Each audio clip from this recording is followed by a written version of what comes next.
What's good, everybody? Welcome to another episode of Take Time Out with Tre Mosley. I ain't got to tell you who I am because you're watching the show. So you know who well, it may be your first time. I'm Tre Mosley. But this ain't about me. That fella over there, because technology, that's how, him. That's Jon Bailey. Jon has been doing voice acting for quite a while. I know him because, and maybe most of you may know him, for YouTube when he was doing some very honest trailers, and still am, and still doing. I'm getting there, man. But he has transcended. You remember this from 30 years ago? Back in the days of old cinema. When Jon Bailey was doing all his trailers. Back in the day when Al Gore invented the internet. As you can see, we're going to have some fun today. So without further ado, I give you Mr. Jon Bailey. Hey. How you doing, well, thanks for having me on. Oh, this is cool. You've basically said everything I was going to say, so I don't know if I still need to be here now. Well, that's all we have. That's it. I was the guy that did the YouTube stuff. Okay, well, thanks for having me. But what's cool about that? I remember you going so far back, at least for me, doing like these street interviews where you're following people and making trailers of their lives. Yeah, it's about the same time as Honest Trailer. In fact, Honest Trailer came first, and then they're like, you know what, we had a funny idea for? We should do like a movie voice prank where you go around and do movie trailers based on what people are doing or dressed as, et cetera. I'm like, that's a stupid idea. And then it went viral, and then people started ripping us off and doing their own version of what we did. Oh, wow.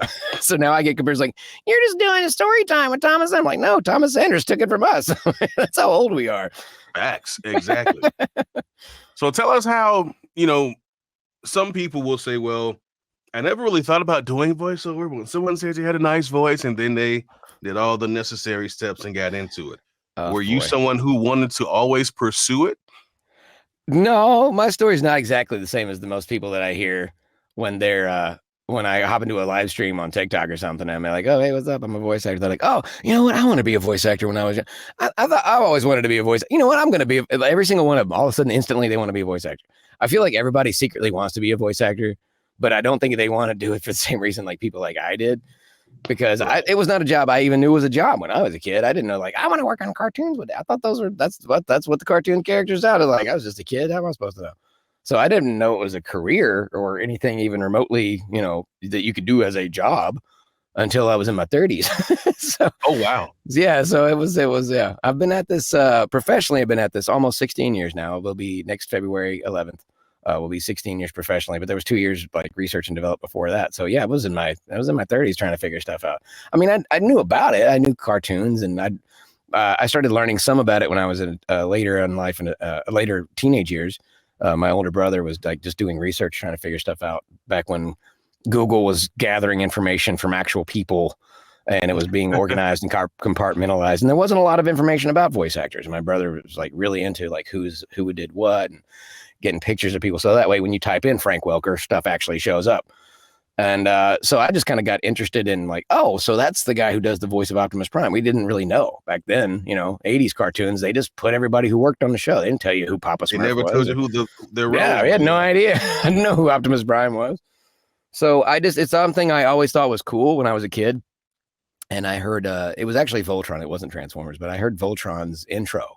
And I heard that amazing, exactly, Voltron, defender of the universe. And I was like, holy crap, that's the coolest voice I've ever freaking heard.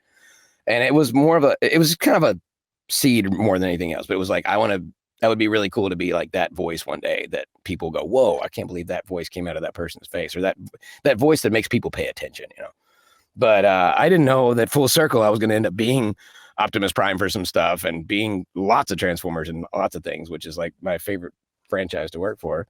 But that's way on down the road. But I didn't know really. This wasn't one of those things where I I want to be a voice actor when I grow up. It was just something like I would be really cool to do. And until I was a teenager, I didn't understand that people get paid to do that. Yes.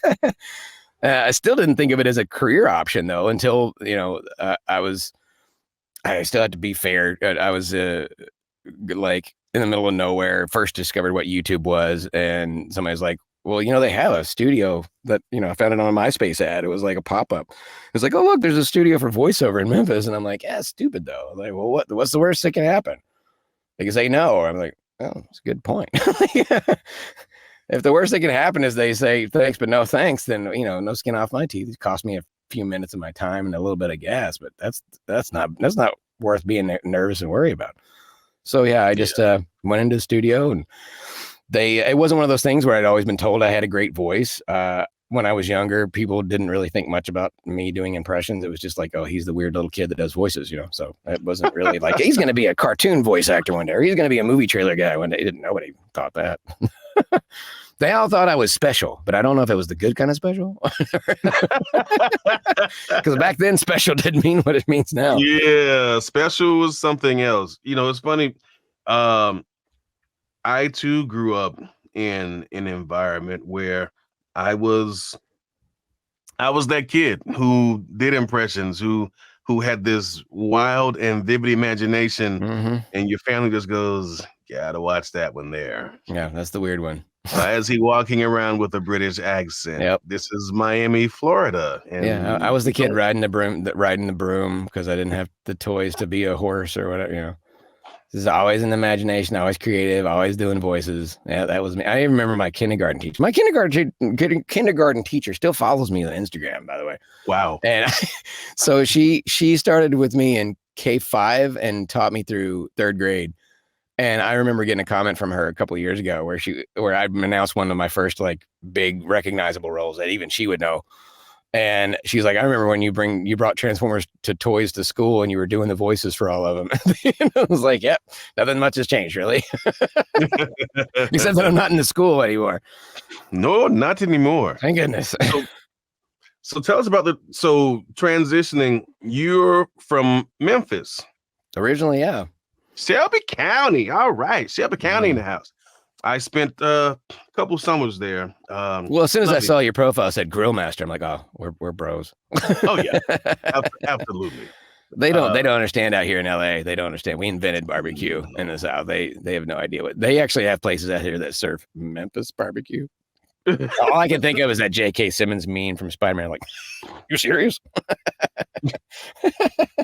Yeah, I've had nice try, LA. That is not Memphis barbecue. LA has some okay barbecue, but when you start saying we're Texas style or Memphis style, we got Texas barbecue. We got Kentucky. Like, no, you don't. You threw a state above your state or a city above your barbecue to try to sell it to people, and because they live out here, they think that that's what it actually tastes like. No, it's unfortunate. Yeah. It's sad. How was that transition, and when did you decide that you know what, if I'm really gonna plant my feet in this thing, that LA is the move? Yeah, it kind of was a no-brainer, but just getting transitioned here with the family the size I had was not easy. So I traveled back and forth for quite a few years from the time that my manager first flew me out here to sign my contract, my first manager. So that was 2011, I think, 2010 maybe, somewhere around then. And so I've been back and forth for quite a few years, so it's been a hot second. But I didn't live here permanently, so I've only lived here. It'll be 7 years next July. So I literally found an affordable place to stay with somebody that was nice enough to let me stay there, and just kind of stayed for a little bit, went back, stayed for a little bit, went back, did as much as I could. But the reason why I chose LA, because there are other places you could do this. There's New York, there's Atlanta, but LA specifically, not nearly as crowded and angry as New York. Not nearly as hot and humid and dangerous as Atlanta, no offense. And I really don't think there's as much voiceover work in Atlanta as people. I think it's much more on-camera work, background work, whatever. Like that, a lot of films are being made there, but animation not as much. Right. And I've auditioned for a few things that are created in Atlanta, so I know that you don't necessarily have to be an Atlantean to be able to do those jobs. But LA specifically had free mental health care for my son, including with my insurance through SAG-AFTRA. I got even better insurance.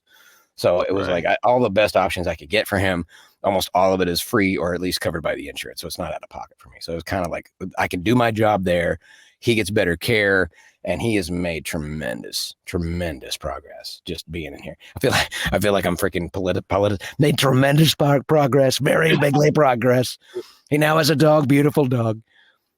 Anyway, But no, that's good, man, because yeah, and speaking of just mental health as a whole, I think for what we do, it's not discussed enough no, it's not. because you can be up here and booking everything left and Hmm. right, and then there's a period where they're like, John, who?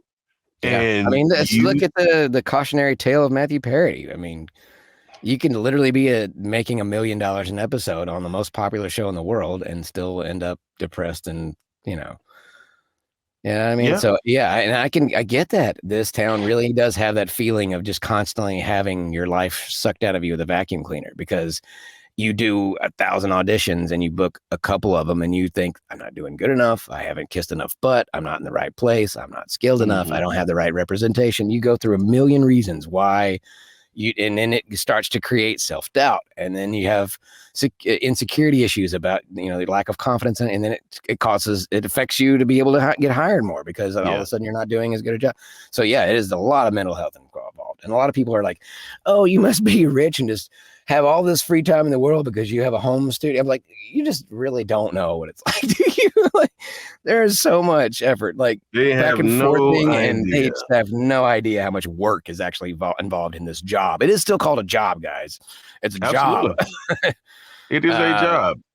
People just don't get it. So many people think I want to be a voice actor as soon as they find out what we do because they automatically assume that it means standing in front of a microphone and reading and talking. And that's not all there is to it. But that is a good chunk of it. You do have to read really well. So if you have trouble reading out loud or performing what you read, then maybe you should rethink this or get more training. But it's way so much more to it than that. I mean, I have to do whole coaching sessions to tell people now because I'm like, I'm not giving this information for free. It took me a decade and a half to figure all this out. Yeah. I've had people come to me and say, man, I want to do what you do. And I'll Yep. pick up the newspaper. I said, read that paragraph in 30 seconds. I can't do that. Whether you can't do what I do I'll because get that's stuff what like, I oh, I see. can do Homer Simpson's voice. I'm like, okay, number one, that actor's still alive and he's not going to be recast as Homer. And number two, go get me some Shakespeare and then read it as Homer and tell me how good at Homer you are. Because being able to go do doesn't mean you can read. To be or not to be, that is the question.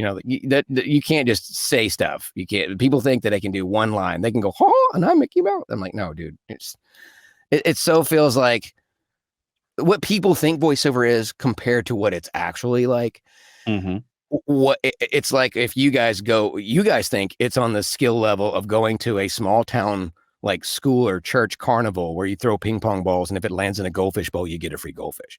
It is more like sniper training for the military to become a Navy SEAL because you have to be that good at the job and you have to be good at everything you possibly can be because the one thing you're not prepared for, you'll get called into a studio without any previous script, voice references, descriptions, or anything, and they'll throw something at you that you were not ready for and And bite of your say, career for go. a long time because Yeah. they're like, oh, this guy, this girl, this person is not ready. They script like as soon as we had, they're like, they didn't know how to do this accent. They didn't know how to interpret copy. They were bad at taking direct. There's just you have to learn so much stuff. That's why I recommend coaching. And I didn't do coaching for a long time. I thought it was a scam because I saw so many coaches that are scammy out there, and it's sad but true. There are It's a lot true. of Yeah. coaches out there that have so little information it's not worth your money, and they're charging way too much. And if you are not doing a good job, they're not even honest with you and telling you like, hey, you're not doing great. They say, oh, you need my more advanced classes or you need more coaching. Give me more money, and you'll be a better voice actor. That's not Can't how I it can't do it, goes. man. I coach affordably ish, like 250 to 500, but I give information that has like 20 years of worth of knowledge and information that can literally get you booked for a job if you just listen and apply it. I'll give you a perfect example. My roommate / protege, she goes by Foxy Ditch on all the socials, and she did that because we came up with a Oh, cool okay. username. We came up with a Yeah. cool username. We came up with social media profile. We did everything we could. I taught her everything I know within 3 months. And before that, she didn't even know what voice acting and voiceover was. Within 3 months, she was booking because she listened and Wow. she applied what she learned from me. Because I know what I'm doing at this point. But people don't want to hear it. People want to think, oh, can you get me a voice acting job? Do I look like a casting director? Can you just tell me what to do in order to be, here's a website. And then they come back, well, I saw that website and I still don't know. I was like, well, then I don't want to help you because if you're not willing to pay for the coaching, then you don't deserve the job. It requires work. It requires an investment of your time, your effort, and you actually have to have talent, believe it or not. You can't just talk into a microphone. Very few Very people true. have that one unique voice that does that one thing. And when they do, they still learn how to be the best at it that they can in order to be able to make any money from it. But it is not just walking into a studio or walking into a microphone or having a crappy little state, getting one of your little TikTok microphones. I mean, like, in a world, it doesn't work that way, man. No, it does not. It does not. Legacy voices. Yeah, I knew this was coming. Well, I think it's cool to drink some haterade for a few folks out there. They'd be all right. They're mostly kids. Well, how do you? So, my question is, all right. So, I know for me, there are certain voices that are quote unquote signature voices that I would love to do. But like you said, for some of those people, they're still here. Yeah, so it's not like you're going to replace them. But in your situation, though, it's a little different because doing Transformers, we all know who Peter Cullen is. And well, most people know him. Well, most. But then so are you. Did you get any kind of like, well, he's not my Optimus Prime. Oh, you don't even get me started, bro. That's a whole podcast by itself. But I will not besmirch the name of the voice that like created the desire to want to be a voice actor in the first place. So sure. All I know is that I'm a much bigger fan of him than he is of me. But for the record, to be set straight for anybody who's out there spreading, I've literally seen videos like people trying to get clickbaity videos. Jon Bailey hates or Peter Cullen hates Jon Bailey or stuff that's like in that ballpark. I'm like, come on, dude. Because there was an interview that they did at a convention right before COVID hit. And the question was the story he told was completely unrelated to the question because they get this a lot. Like, how do you feel being recast and such and such? There it is right there. It's not that they were recast. They always offer them the job. They always say, hey, this is what we have. There are legal specific recommendations. They're like, either it's budget restrictions or it's time restrictions or it's health restrictions, or it's just like, I'm not doing that.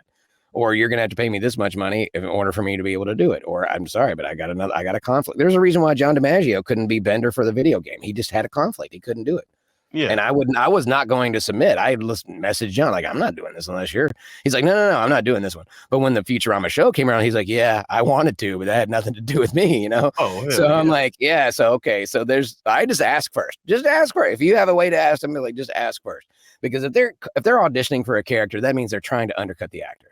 And I know this straight from the horse's mouth, because there's more than one horses out there that have told me this, that they've tried to help out guys like me who are coming up as the next generation.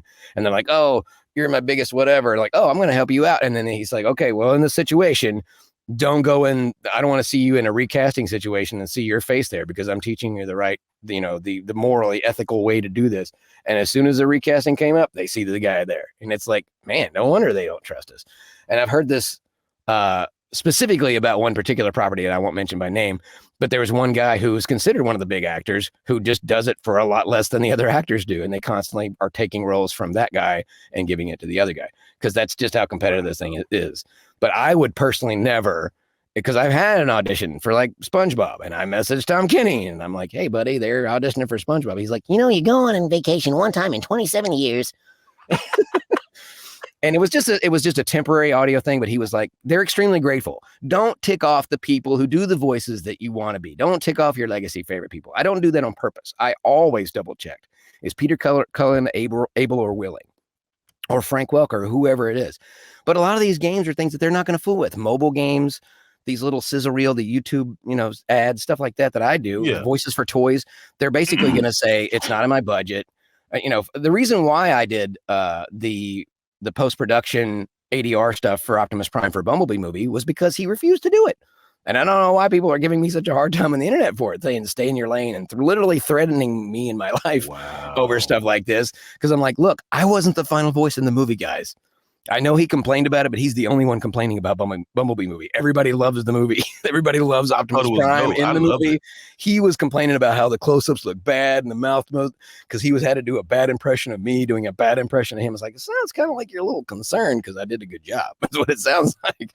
But I wasn't after your job, bro. I'm just here to fill in. I'm just your understudy. I'm not here to undercut anybody. But when it comes to things that he's just like, no, I'm not doing that. Because people don't understand. Films have different sizes of budgets. There's a reason why they did the voice acting the way they did in Bumblebee movie compared to the movie before it. The movie before it had a massive budget, 10 times bigger. And it was a huge box office flop. So they had a tenth of the budget and they did what they could. And I triple checked. Does he want to? Is he able and willing? And I kept just like, hang on, let us get back. I was like, no, we don't think. I was like, no, go back and double make sure. I want to know 100% positive and give me a real reason why he's not doing it. Because if not, I think you're just trying to take his job from him. Because sometimes they just want to get the booking, right? Yeah. So, anyways, and it's not this that I'm trying to replace Optimus Prime or become the next Optimus Prime or the new Optimus Prime. I just love Transformers, guys, and I happen to be very good at that particular voice. But I've done 20 plus Transformers voices for multiple projects. I love exactly. So it's not like, and a lot of people are just forgetting because they just are too young to know. But there's been like 7 voices of Optimus Prime, guys. I'm not even the second or third. I'm way down the list. Yeah.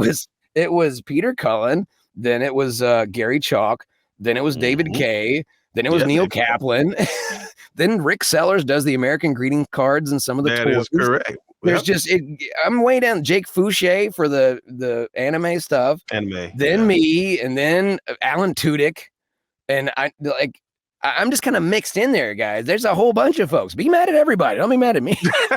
Right. It ain't just me. Yeah. So I feel like at this point I have to say, okay, Optimus Prime is not Peter Cullen's character.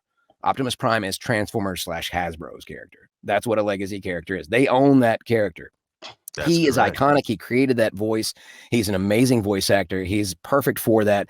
He's my favorite voice, just barely more than Keith David's. That's like neck and neck with the best voices, in my opinion, in my entire lifetime that are still living in here with us. So I'm not going to try to get rid of my favorite voice, guys.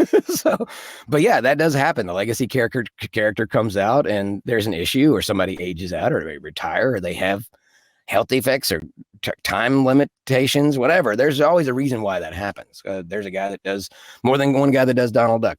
There's more than one guy that's done Mickey Mouse.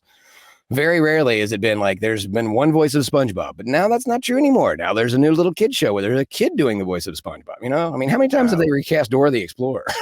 They keep aging out. She ages, they age out. It's like, I mean, it's a thing that happens, guys. Sometimes people pass away, people get old. Anymore. I mean, I doubt Alan Oppenheimer could manage to do a 4-hour video game session at his age now. Skeletor's like 90, guys.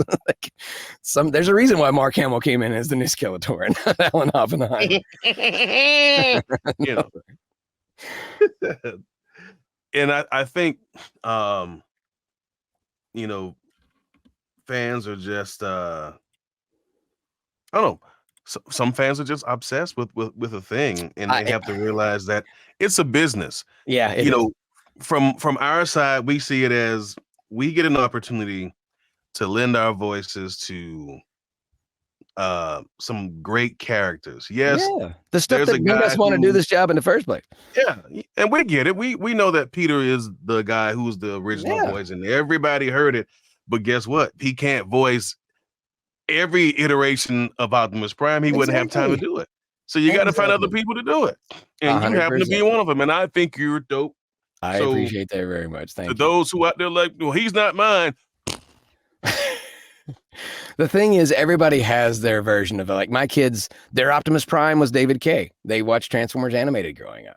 So it's like, they're not even like, they know Optimus Prime, but the one from the movies, that's a different Optimus to them, So it's like, I'll give you a perfect example of how I don't need any haterade from anybody out there because I get it enough at home. I have a special needs 20-year-old son. Don't you do it? I have I have a 20-year-old special needs son, and he's been bugging me to play the VR game that I worked on. So I finally managed to set up the PlayStation in the living room so they could get a chance to play over the Thanksgiving break because it's a holiday weekend. They're out of school. And I'm like, he's been really good. He hasn't been violent or aggressive and yelling and screaming. He's been doing good. So he's been staying under control. I'm going to let him play this game. He starts playing. He's so excited. He's like, oh, thank you, Daddy. Who is that Optimus Prime? I'm like, and I was just going through. I was like, that's me. Because I did all the male voices in this game. And it got to Optimus, and he's like, but where's Peter Cullen? I'm like, busy. They asked him first, but I'm all the voices in this. He's like, well, I like Peter Cullen's Optimus voice better. Wow. I was like, yeah. And I said, well, does Optimus Prime, does Peter Cullen pay for your food and your clothes and your house? And and this video game and let you play it? No, okay. Yeah, because this Prime With, pay for that PlayStation that you're playing on right now, buddy. With fronts like these, who needs an enemies? So why don't you transform and roll out on that? What's funny though is he tells other people all the time, he'll ask them to do a voice, and my daddy does it better. But with me, he's like, oh, I like Peter. And I'm like, dude, everybody likes Peter Cullen better, but Peter Cullen doesn't pay your bills. I do. And daddy needs the work. Daddy's still got kids. He does not. His kids are all grown. That is correct. He's just making funeral money at this point. I'm kidding. He's gonna get a really nice like marble building to put his, he better stick around for a long freaking time. So help me. So how did you get into doing impersonations? Are you a natural mimic?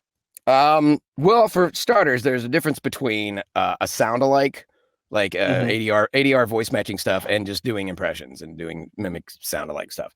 I've been doing that since I was a kid. I started off with Sesame Street characters and just kind of got better as it went along. But I never knew this. I never knew this was a job. This is not even when I was doing voiceover, I didn't know about ADR. I didn't find out about ADR until I'd say a good 5 to 8 years after I got started. And I'd only ever done commercials, characters, video games. I'd done a little bit of anime, but I hadn't done any kind of looping or ADR sound, voice match, whatever. And then one day my manager normally doesn't get this kind of stuff. Normally they just do trailer or whatever. And they sent this thing out for Hotel Transylvania. He's like, can you do it, Adam Sandler? And he's like, he's doing a weird accent, but you can like listen to it. I was like, yeah, this is easy. And then I booked like 60 spots doing Sandler. And they're like, we'd like to sign you. And I'm like, cool. So apparently that opened the door for ADR, and that's become a big chunk of my manager's business. And now that's the big chunk of what I do. I'm filling in for let's see, this year so far.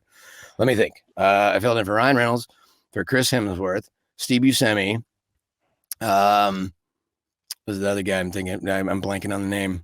Did a little Jason Momoa and Colin Farrell, the one that's the Irish one. Scottish one, whatever, that one. The one that was in all these white guys look alike, man. I can't keep straight. The one that was in the Daredevil Affleck film. That one. That would be Pharaoh. Yeah. Okay. Yeah. Bullseye.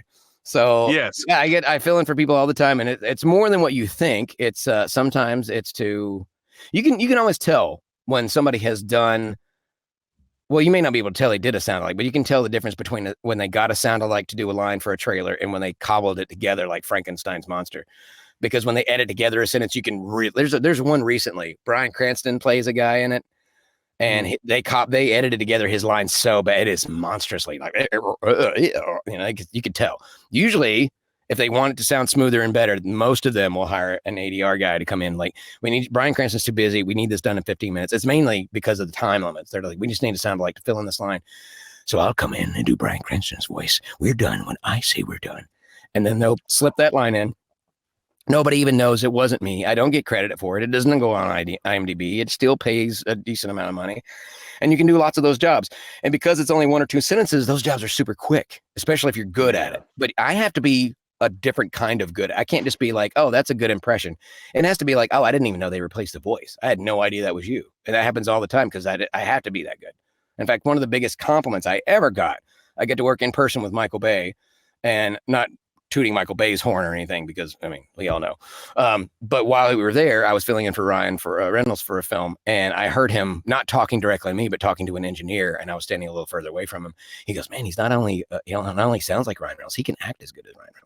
And that's the more important part, being able to match them so well that in a film or a trailer or a TV show that you just never even know. In fact, there's some shows I'm not even allowed to say what I did, but I'm literally filling in for the main actors and you don't even notice because I'm just that good at the job. So there's a big difference between the mimicry thing and the impression thing and the sound alike stuff. That's a whole other creature. I think there's room in the business for the sound alike, impression, whatever, but only on social media. Don't. In fact, if you really want to be a voice actor for real, for serious, professionally, maybe don't do impressions of cartoon characters whose actors are still here, unless you've booked them before. There's a reason why I do Transformers. I booked them all. And I'll do a couple others like Winnie the Pooh. I booked him too. But I don't want to replace Jim Cummings because they already have their Winnie the Pooh. I don't want to make an enemy. You know what I mean? I don't want to make somebody like, because what I was told directly from one of the horses was that they will use somebody like me to leverage jobs over them. Like, well, if you don't take this money for this job, we'll just recast you as Jon Bailey. And we got a guy. we know he'll do it for half this rate. And I'm not going to go and replace the Rob Paulsons and the Maurice LaMarches. I want to work with Keith Davids and all these. I don't want to replace their characters. I want to work with them. Man, hopefully that fills in the gap. But I was told very early on, like, you'll never get anywhere in this business doing impressions by somebody that's pretty important in the voiceover business. I won't say who, but you know his name. Anyways, he was like, yeah, you're 10 to 15 years away from a career and you'll never get anywhere doing impressions, from a guy who literally does impressions to how he got started in his own career. So I'm like, don't listen to that bullcrap. That is not true. I have at least 3 people I know: Brian Holt, Brock Baker, Shelby Young, Anna Brisbane. Four people off the top of my head who got into voiceover professionally just from doing impressions on the internet. Mostly. And to be fair, Shelby Young started off acting on camera. She was like in Lazy Town way back in the day. So she had a little more experience than the others. But a lot of their content is literally, here's 100 cartoon characters. And it's just becoming a little more okay because the generation above me and you, they're starting to kind of accept, like, they're doing this because they love those characters, because they love those actors. They're not out to try to replace them. They have to be careful, though. And I understand why, like what I just said, they can use people like that who are hungry to be in the business. They will be willing to work. Yes, I would love to be the next Daphne and replace Gray Delisle. No, I don't want to. I wouldn't want to replace Gray.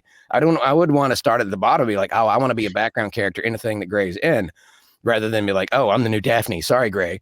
You don't want to do that, because you will very soon develop this reputation, and other actors will be like, I'm not working with that person. They're going to come in here and blah, blah, blah. I worked with somebody, I will not mention a name, got hired off of TikTok, Instagram, YouTube, whatever, because he did impressions. In a professional setting, this guy failed miserably over and over because he didn't know he had no coaching and no training. He wasn't a voice actor. He was an impressionist. He did his cartoon impressions of other people's characters. And when he was brought into a real job, he kept breaking the rules of the job. Like, dude, if you would know all this stuff, if you'd done your research and gotten good at it, it's not just about, oh, you can do funny voices and you can improv a little bit, then you can do the job. That's what we first started talking about. See how it comes full circle? Exactly what we first started talking about. You can't just up and talk into a microphone and do a job. That guy might not ever get hired back because of how bad he did. I mean, he had to literally be called out by the director because he did it like 3 times in a row. So don't be that guy. Don't you be like, oh, I'm good at impressions, so I'm going to be whatever, Don't. Try to come up with your own original characters. Get coaching. I'm not going to give you all the stuff for free. Just like Tre's not going to, but there's just so much more that you need to do before you can just jump in there. Like, I didn't just jump in here. This didn't just happen. I didn't just have a whisper room and an awesome microphone and all the software and connected. I didn't know what I was doing at all. My first microphone was a freaking stage mic. You know how bad those are for voiceover? In fact, I even had it on one of those crinkly pulpit things that go, if you bumped it, it made the worst thing on the planet. Dude, I remember my first setup. So I lived had a 1-bedroom apartment, and I got a little small desk from Walmart. That was what I got too. I had an AKG Perception 220 microphone and a 40-foot XLR cable because I didn't have enough space. So I had the mic in my closet. So I would have my laptop in the living room. So I hit record, sprint into the closet, and catch my breath, like, and go. Read whatever I got to read, give it a few takes, and go all the way back in the front, stop, and then edit. And I didn't know how to compress. I didn't know how to take out breaths. I'm like, all right, and I'm going to send this off and go. And I'm like, nobody's calling. It was a good read. No one's calling. And luckily, I found a guy that was local in Jacksonville. He's like, let me listen to your stuff. And he had the cans on. He's like, yeah, Reed's good. What's all that stuff in the background? I'm like, what stuff in the background? Why are he like a hum and there's I said, oh, because the AC was on and that's the refrigerator. He's like, yeah, you can't have all of that in there. Nope, you can't. And I had to learn how to find. He's like, he said, next time you go record in your closet, close the door. So some people don't have to know. Some people have to be told that, but yeah. But I mean, I thought go ahead. No, I just gonna say it's just a lot of trial and error, and then Yeah. you start to learn things as you progress, and you're like, This oh, is why I tell people to get coaching. You don't have, you can avoid all the trial. I did the same thing. You spend 10 years doing trial and error, and you probably could have learned a lot of that stuff if you just coached 10 years previously. yeah, because I thought my I had situation was no bad, though. idea. I had had a no. half bathroom. I didn't have a closet. Do you know how hard it is to soundproof a bathroom? All the porcelain, everything to reflect all that sound off. But growing up, a lot of people think that's the ideal place. I say, yeah, really if you're do. a singer, it is. Mm-hmm. But Like, oh, the and bathroom's I got used, great acoustics for if you want to have an echo in your stuff. yeah, if you want to sing, then got bathroom I got is the one. place. I got ceramic floors. Got ceramic. Oh, I had everything yeah. in there was made to bounce sound around. Like I had to pad that thing so hard. That was like 4 inches on those walls. Wow. And I had to tell everybody, okay, if you have to go to the bathroom, that's great. Do not flush it. Because the pipes would pick up in the microphone because it would go underneath into my bathroom. And then my Coming mic up would hear next. them flushing the toilet. Exactly. In a world. Wow.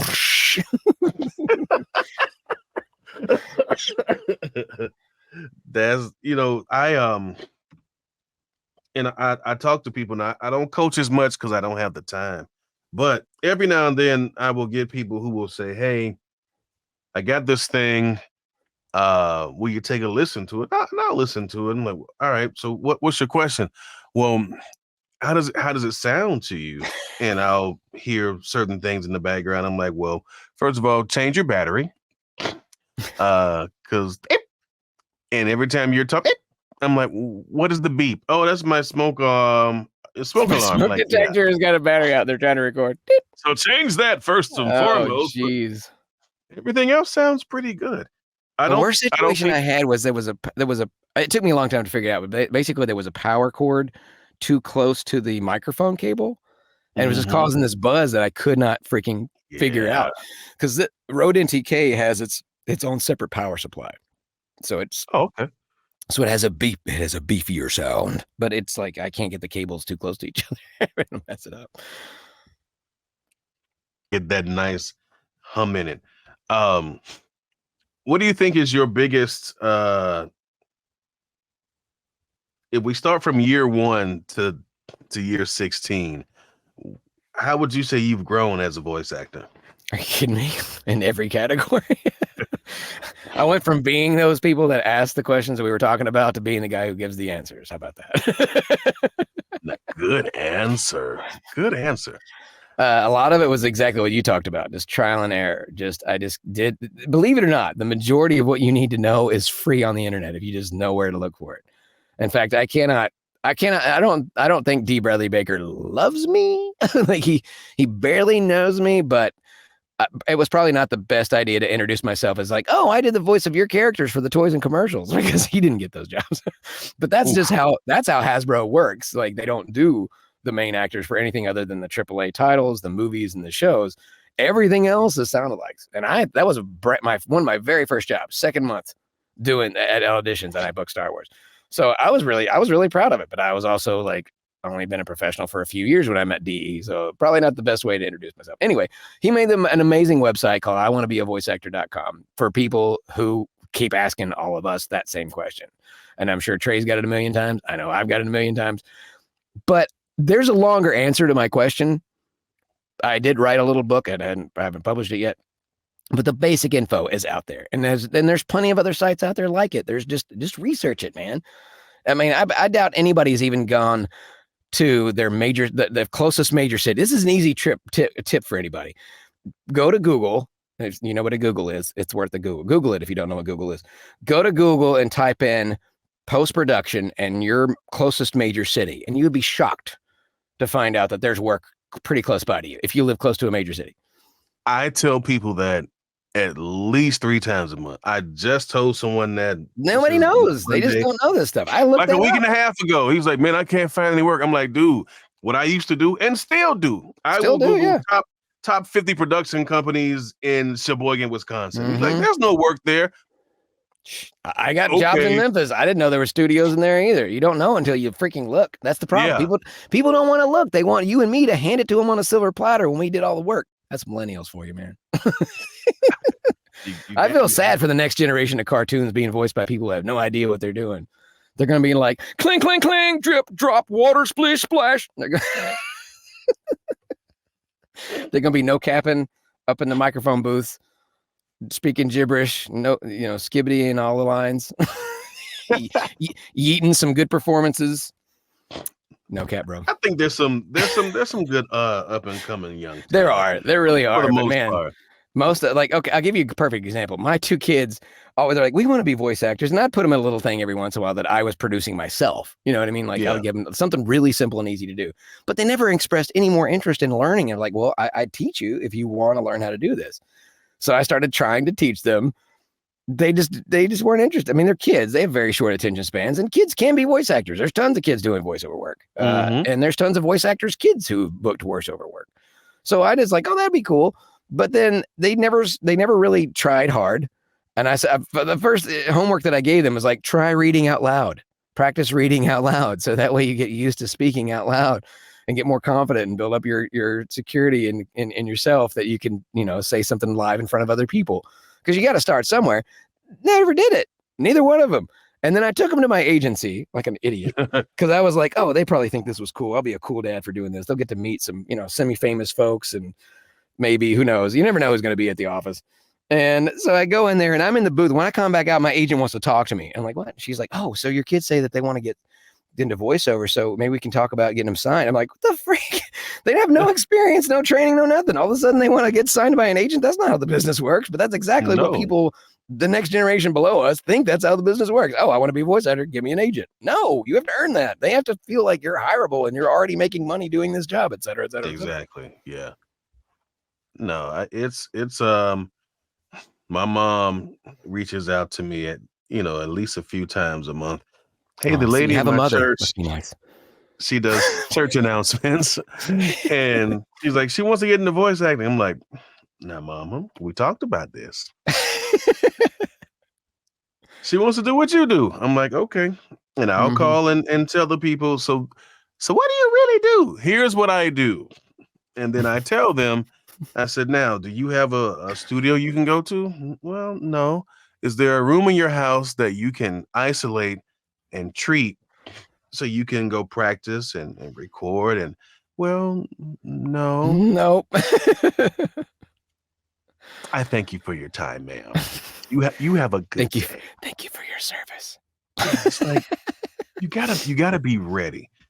Stay ready so you don't have to get ready. I'm curious what you hear the most. Do you hear a lot of people think that I have a great voice or I've always wanted to be a voice actor kind of? Which one do you hear the most? Because I hear the people tell me I have a great voice more than any other thing when they want to ask me about voiceover questions. And I'm just like, that is not why. I think it's shifted in the past few years.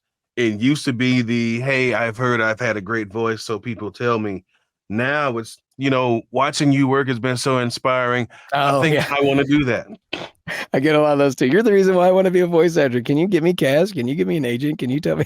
I'm like, okay, you can't just like buff my halo for 2 seconds and then be like, give me everything for free, please.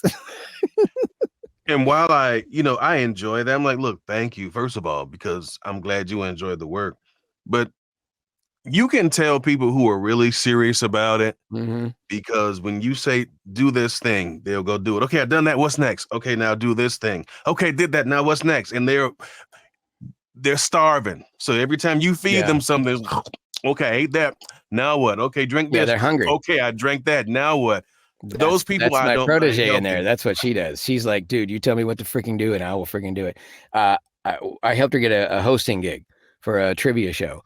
And cool. She got such a much higher IQ than I do. It took me a long time of trial and error to figure out this job.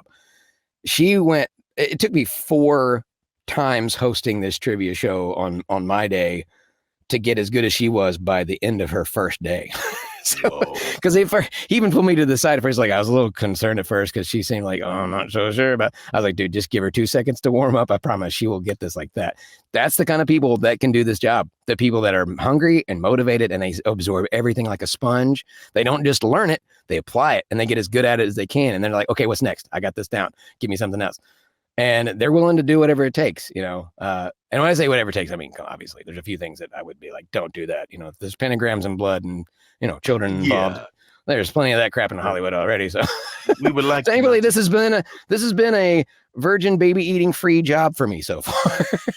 There you go. Good, good. That's good to know. It's good, So, right? what's a job? And I ask a lot of people this.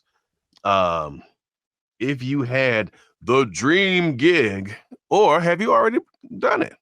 I mean, I have like a bucket list of cool nerd stuff that I wanted to do, working for Star Wars, working on an animated series for network, being a main, character. I've finally got to check that one off. It's not out yet. Being the voice of any actual Transformer alongside the original voice of Optimus Prime in a professional, official Transformers thing. I checked that one off when I did Bumblebee movies. I'm like, I didn't think that one was going to get checked off for decades, but there it is. But the main one that I have not booked yet, that I almost booked, but because of technical issues, they ended up letting me go and bringing back the guy that they used to work with. Being the voice, the promo voice for either a show or an entire network, because that job would fund everything else I want to do. That is the job where you're literally making the millions of dollars, not the jobs that we do.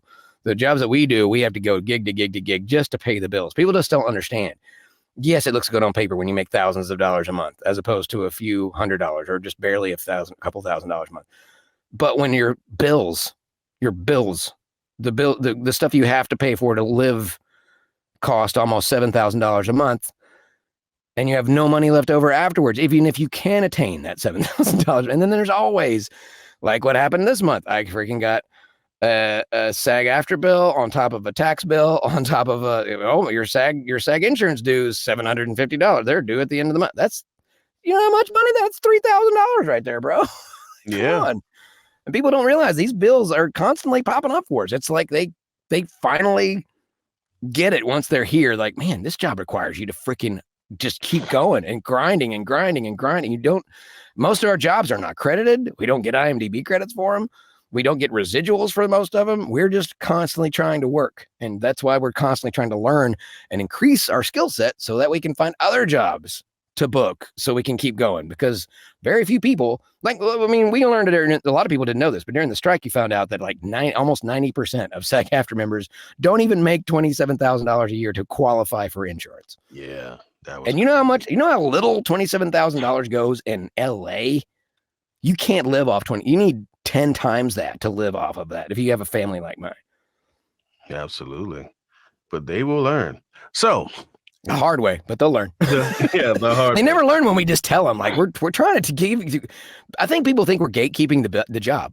And I'm not that kind of guy. I think this job is plenty big enough where anybody can try it. I don't think everybody's great for it, but I am more than willing to teach you, other people willing to teach you how to do the job. It's just, don't go out there and not be good at it and be like, I don't understand what happened. It's, if you're good at all and you actually get coaching and you actually go out there and you do the job and you work hard and you keep working hard, it's not going to fall in your lap. It requires literally constant work and constantly making connections and making your own stuff. And just, there's so many freaking factors, but it is not sitting there doing nothing with your hands underneath your butt, waiting for jobs to come along. And it's not just standing in front of a microphone. And as like I just said, 90% of people in this industry are barely making poverty level money. So in order to make any money out here, minus your bills, I'm lucky to have any money left over at the end of the month. Amen to that. So in closing, I ask all my guests, because the name of the show is, Take Time Out. When the mics are off, the cameras are off, and it's just you and your kids, and you're like, all right, I'm not doing any work today. What do you do to take time out for yourself, man? Unfortunately, we have to wrap up because that's a long. I had lots of stuff. I am very good at distracting myself, but I tend to work out. This is the short answer. I go on hikes. Where I got a gym from a very notable voice actor named Dave Fennoy. Thank you, Dave, for an incredibly good deal on that. So yeah, I don't have to go to gyms and worry about COVID or worry about being embarrassed for my body size. I mean, I lost a lot of weight, but yeah, working out helps clear your mind. It's good for your body. And there's some things that I do that are mutually beneficial for my career as well as kind of a mental break, but they can also be kind of mentally stressful as well. Doing stand-up, doing karaoke can seriously build up your confidence and get over insecurity. I'll just give you an example. Go do an open mic night, and it doesn't matter if you bomb or not, just do it. and then go do an audition at your home and see the difference that you feel when you're like, nobody's watching. Nobody's like, man, all the pressure's off. There's no live audience here.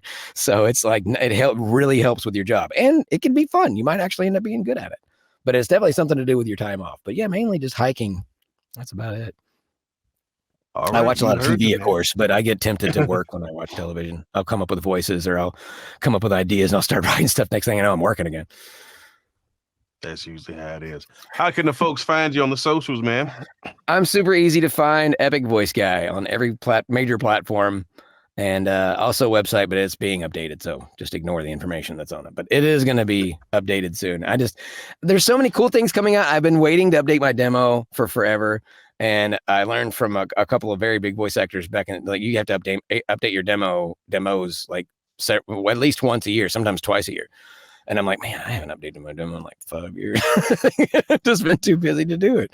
And I have a lot of cool stuff on it, but it's like, when do I have time to put all this together? It's like trying to find time to itemize your deductions. Amen to that. Well, folks, he's Jon Bailey. I am Tre Mosley, and thank you all for watching another episode of Take Time Out. And take some time out for yourself. We'll see you soon. Thanks for listening to the Take Time Out with Tre Mosley podcast, part of the Titan Media Network. You can find us on Spotify, Apple, iHeart, or wherever you get your podcast. To see the video version of this, you can find us on YouTube on the Take Time Out with Tre Mosley YouTube page. Thanks for listening, or thanks for watching. Either way, we'll see you next time.